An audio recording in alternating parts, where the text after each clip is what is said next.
What the hell is that guy doing? I don't know. Hey everyone, Tofu here. Welcome back to Banjo-Tooie. The last time we started the game and didn't do much else. We got to the point where we can actually play the game and go into the first world. So let's do that and actually carry on with our lives. The first world is Mayahem. Okay, there it is. It took a while to actually get up on screen. Mayahem Temple. And immediately we're greeted with more exposition about warp pads, which we can use to fast travel, but not yet because we haven't found any other warp pads in this world. And they're very helpful. Like, they alone make the game so much more bearable. Yeah, bearable. Because Banjo's a bear. Okay, I'm done. Also, the notes are back, but now they come in packages of 5. So, they're honestly... Okay, so I don't mind the way notes are handled in this game, because it's like, they're certainly much easier to collect, and I like that a lot.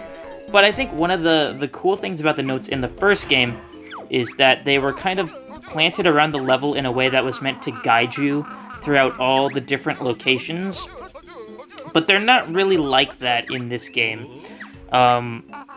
So, I don't know, and I think the game kind of needed that because the worlds are so much bigger, and they're much easier to get lost in, that I don't know. If the notes still were placed like they were in the first game, it probably would be it would just make things a bit better, I would feel. But oh well. Also, we got Jam Jars here, who is Bottle's brother, who didn't seem that choked up about his brother's death, because we told him, we didn't tell his wife, but we told his brother. I don't know what the logic is there. I guess because he's a drill sergeant, he's used to, like, death. But, I mean, come on, dude, it's your brother. I don't know. No one cares about anything in this game. This game does not take itself seriously. Which, again, is, like, a funny contrast to, like, how dark in tone the game actually is. It's a fun little contrast. Whoa, that was some lag. I don't know what that was about. That's not gonna happen every time I shoot eggs, right? Like, that was just a... Okay, good. Okay. So, oh geez, actually explaining what I'm doing. So, also, Jam Jars gives us moves in this game, which I guess I should say first, and he let us shoot eggs in first person. That is the move he taught us. That's, again, like, that's one of the things that, like, it's not really a new move, because it's still shooting eggs.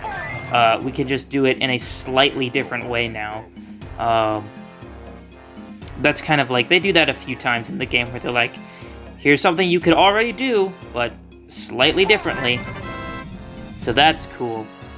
We need to shoot those things to open this door. And the reason we have to open this door is not to really do anything right now, but we have to talk to the guy in here, because he is going to open another door outside. Right? Yes. That door up there, which we won't go into for a while, but we need it open now. So that's why I opened it now. Where is the... No, it's over here. It's over here.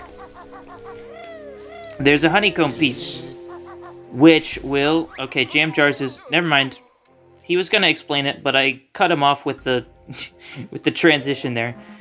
That will increase our health eventually, but not right now. Mumbo is over here. There's also another warp pad, which is great. We're not going to use that quite yet, though. But Mumbo is actually a little different in this game, because, well, first of all, let's pick this guy up. You've got a Globo! They're supposed to have magical powers! Thanks, buddy. Yeah, so instead of Mumbo tokens, instead of the Ekum Bokums, we got Globos to give to Mumbo. And, yeah, Mumbo in the first game transforms you into a bunch of different yippee creatures. But in this game, he does some other stuff. Because if we throw the Globo into his little pouch, and Mumbo's all happy and he says, "Hoo-hoo! We play as Mumbo!" And I honestly, like, I don't really like this part of the game. I'm not a huge fan of playing as Mumbo. I mean, it's fine. It just doesn't, there's not a lot he can do. So it's not super fun. Like, he can, let me get to this enemy over here. He can kind of stun them like that. And, oh, actually, that honeycomb is nifty. Because it's a skill stop honeycomb. Yeah, and I'll just explain it. So it kind of just goes across your health like that, and you have to press B to stop it. And ideally, you know, you want to stop it at the maximum, because that is max health, and that's good. But it gets a lot faster as the game goes on, and it can become a detriment if you accidentally time it at the wrong time and, like, put yourself at extremely low health. Also, we got a treble clef there, which, as you saw Jamjar say, is worth 20 notes. And actually, we have all 100 notes right now. At least we should. I wasn't exactly paying attention to the counter, but that should be all 100 notes right now. That's kind of like what I was talking about with, like, how, like, the notes in the first game are meant to guide you throughout, like, the entire level.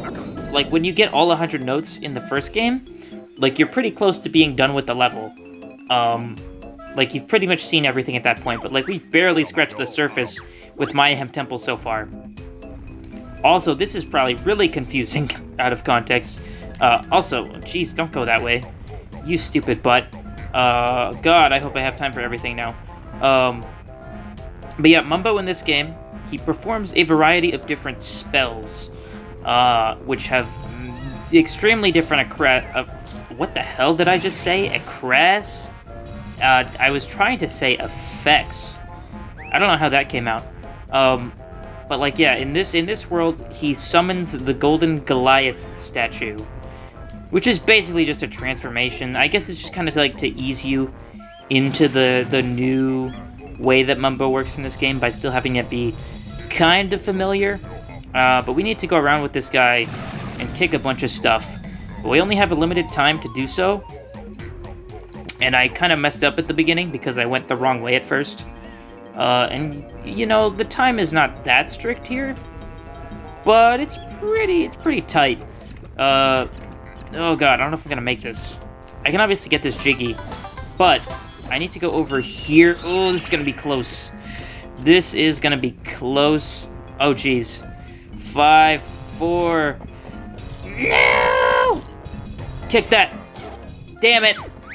If I had just gone a little bit further, I think I had time to do that. I need to kick that door open.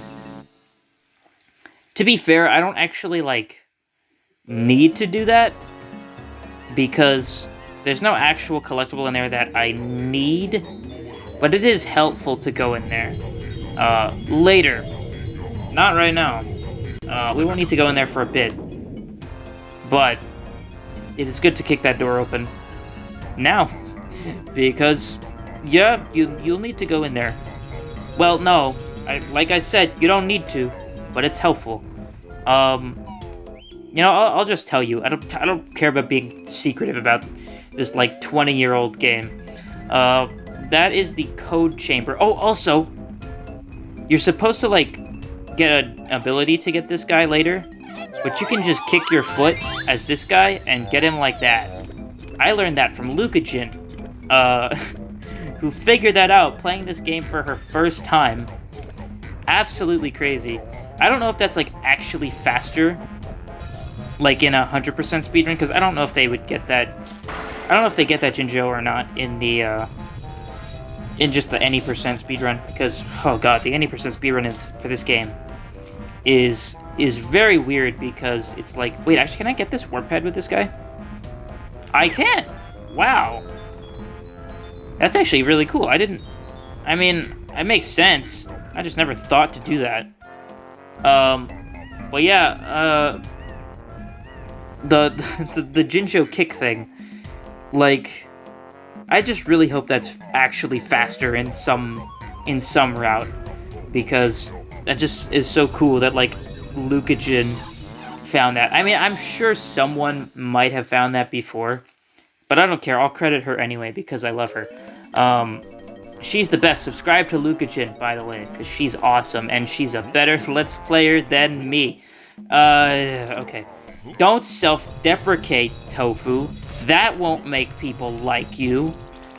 Hey, Mumbo, get on the actual thing, please. Okay. I wanted to kind of briefly talk about how insane the actual speedrun for this game is, because they, like, wrong warp to the final boss, and it's insane. They basically just get, like, all the required moves for that fight and then do it.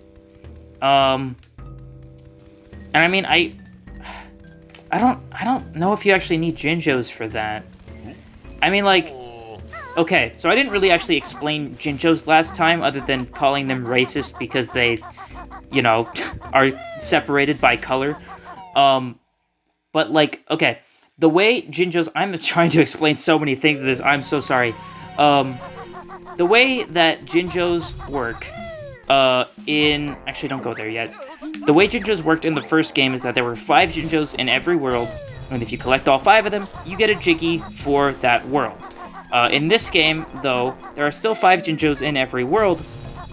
However, now the Jiggy count does not go to each world. It goes to the hub world, Isle of Hags.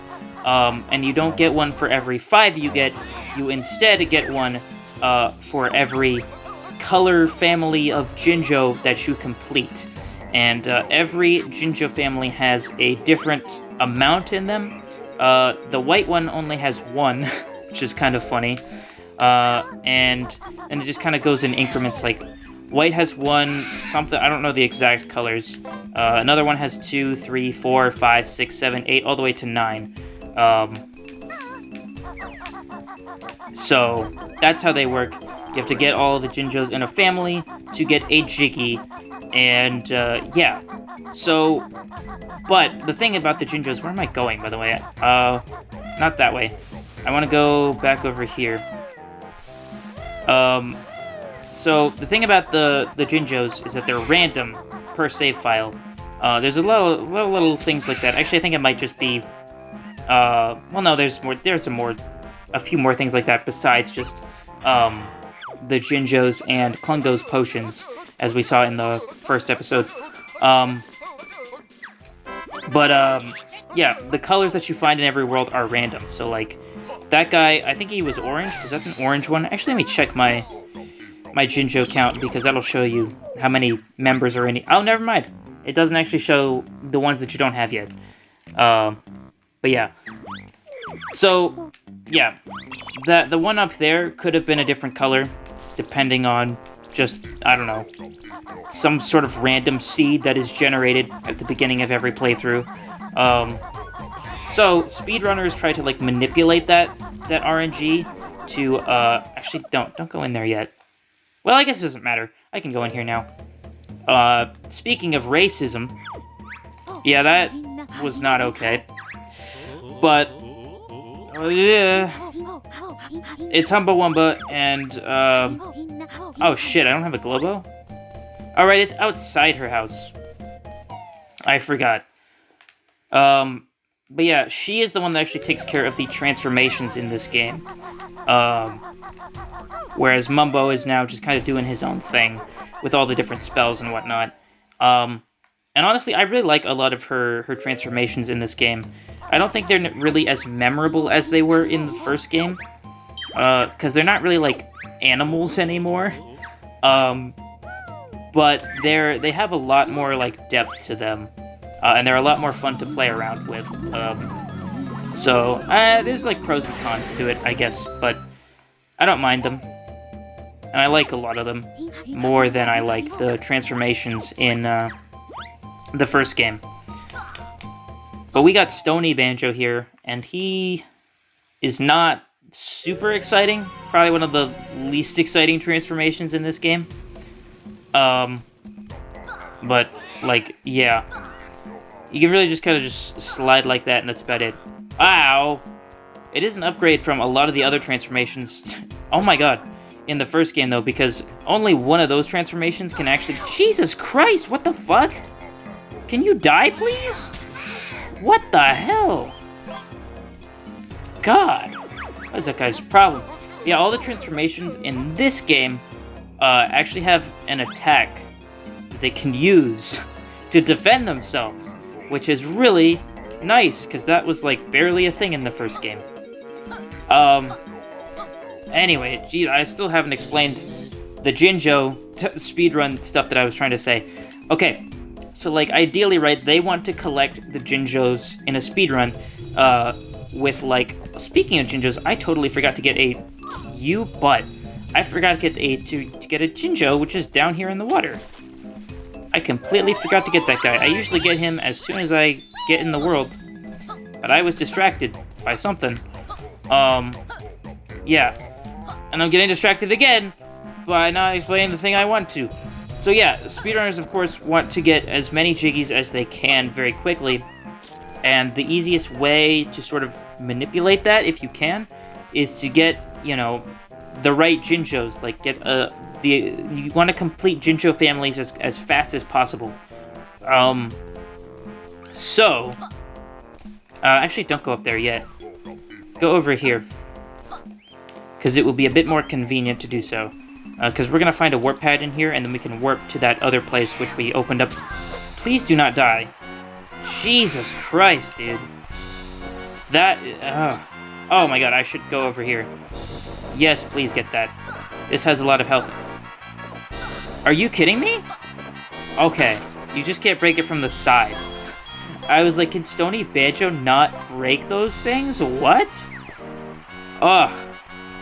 Anyways, basically the gist is... okay, speedrunners just want to get Jiggies, so they complete Jinjo families fast as possible. So they try to manipulate the RNG to get a good pattern of Jinjos. And that's the only importance that Jinjos actually really have to speedrunning, which I don't even remember why I thought it was important to talk about that. But it was on my mind and I wanted to explain it. Also, there was a great line of dialogue back there, which I think I skipped over, but it's like, Kazooie's just like, what, you think we're a barren bird in an elaborate disguise? And the guy's like, yep, it's pretty obvious, but we're short on players, so I'll let you in anyway. Players for what exactly? Kickball. I don't even know why they call it kickball, to be honest. Because it's like, it's soccer, right? And it's like, sure, it's football, right? I respect that it's football in, like, every other place in the world. But, like, why didn't they call it football, then? Why'd they call it kickball? Like, that's a whole... I don't know, is it not a different thing overseas? I have never bothered to look that up. But it's interesting. I think it's interesting. I don't know, though. And if that's the case, though, like, what do they call kickball? What do they call... oh, my God.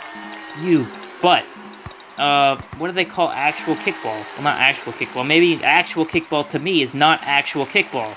Because actual football to me is not actual football. I don't know anything about sports, dude. Don't ask me. I'm a gamer. But I can't tell you about this sport because it's just shooting the ball into your own goal.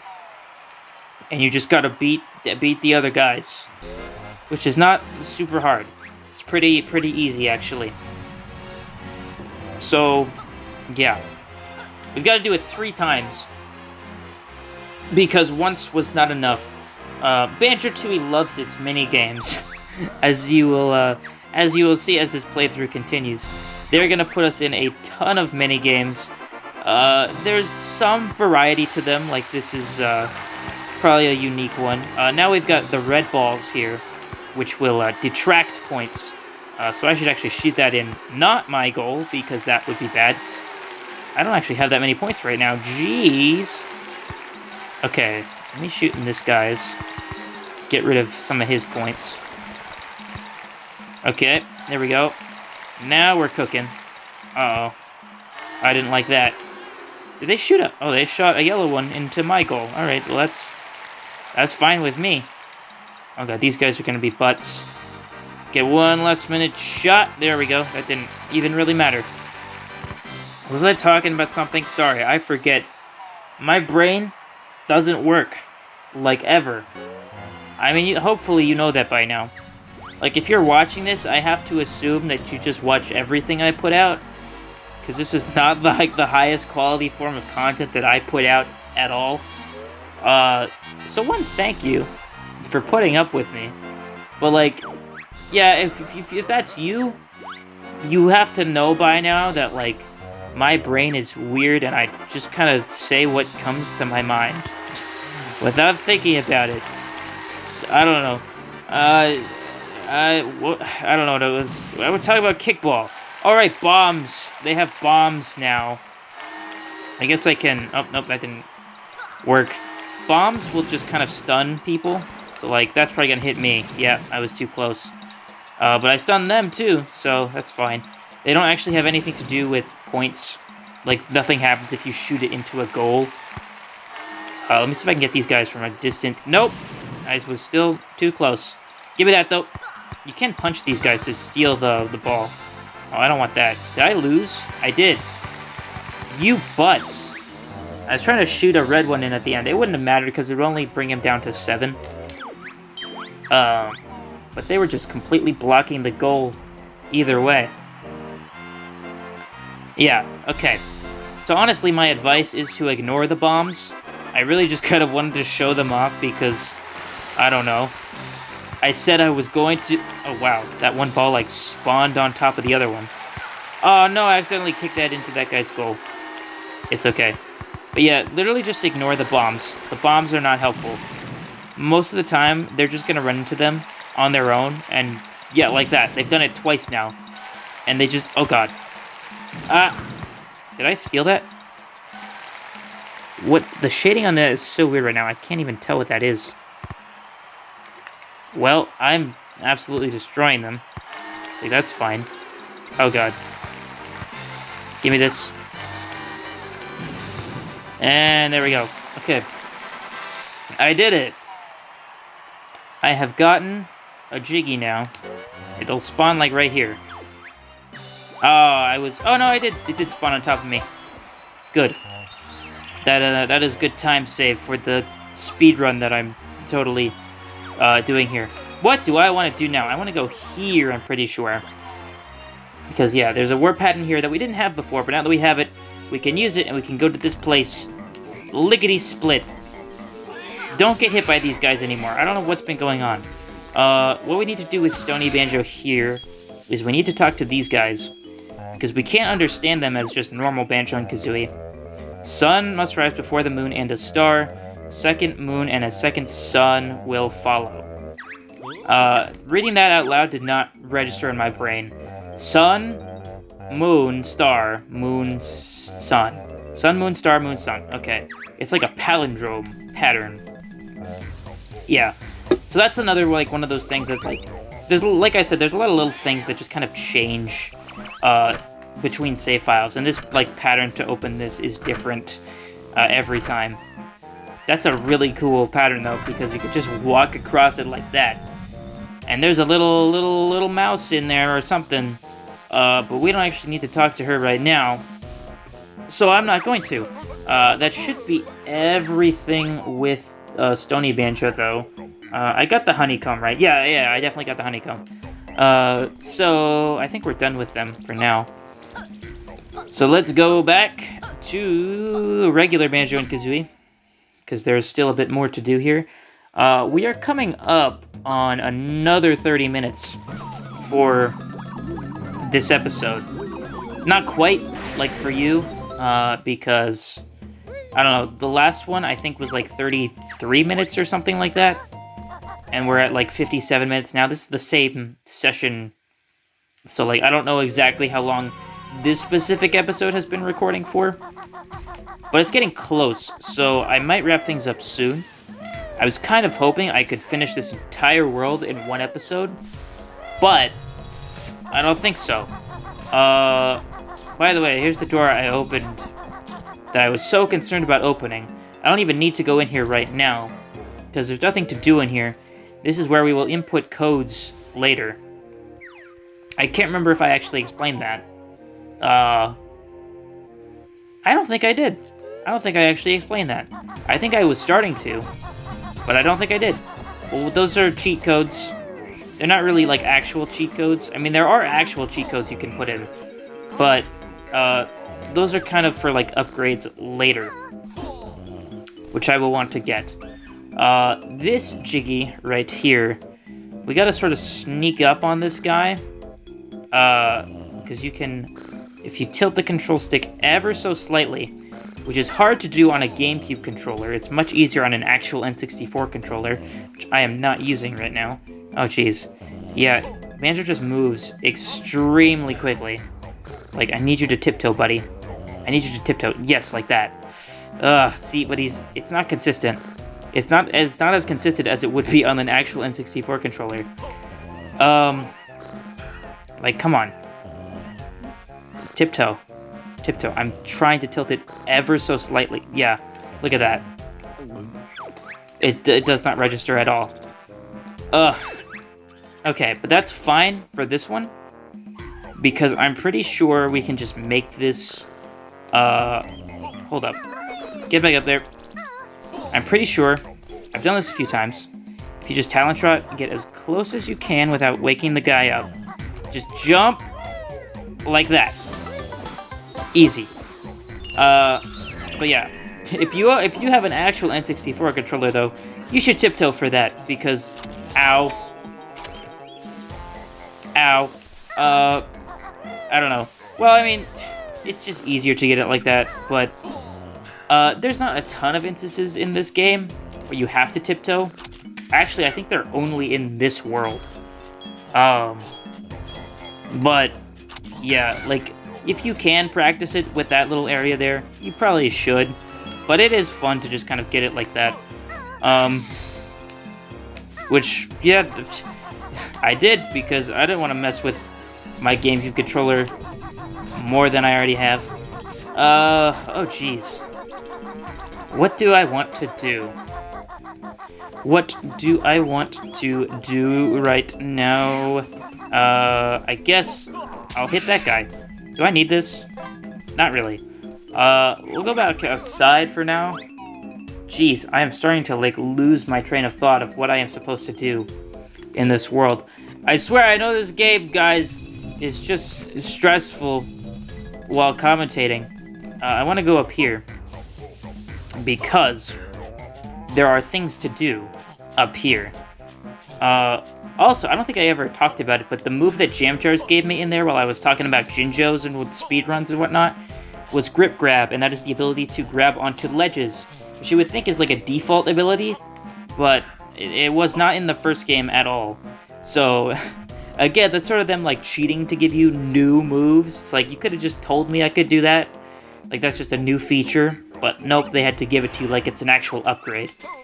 And speaking of actual upgrades, here we have Regal Blaster, which, again, is kind of cheating in a bit. Because it is technically a new move. But, well, you can't actually, like, do it anywhere. You can only do it in certain spots in the game, which I will show you now. Up here, well, actually, before we go in there, we want to go up here because there is a Jiggy we want to grab. That's like one of the few Jiggies in the game that's just actually just sitting out. Yeah, if we go in here, we will automatically start to use Regal Blaster, which is just using Kazooie as a gun, which is not entirely different from you're just shooting eggs in first person, like we also got the ability to do earlier in this world. The difference is now we can move while we do it, and if you hit R, oops, that's the actual one, you can kind of angle like that. It's nice. You can strafe if you use the C stick, or C buttons if you're actually on an actual N64, which again, there's like lag, so I wouldn't recommend it. But yeah, if you are just using an actual N64 controller, that is the C buttons instead of the stick. But enough about that. We are going to do this first-person nonsense in the next episode because it's been like 30 minutes already, and I said that I was going to try to keep episodes to that length now. So that's the plan. That's the thing. That's the idea. I don't know what I'm saying, and I still don't know what my outro is for this series / channel thing. So I'm just going to say, goodbye.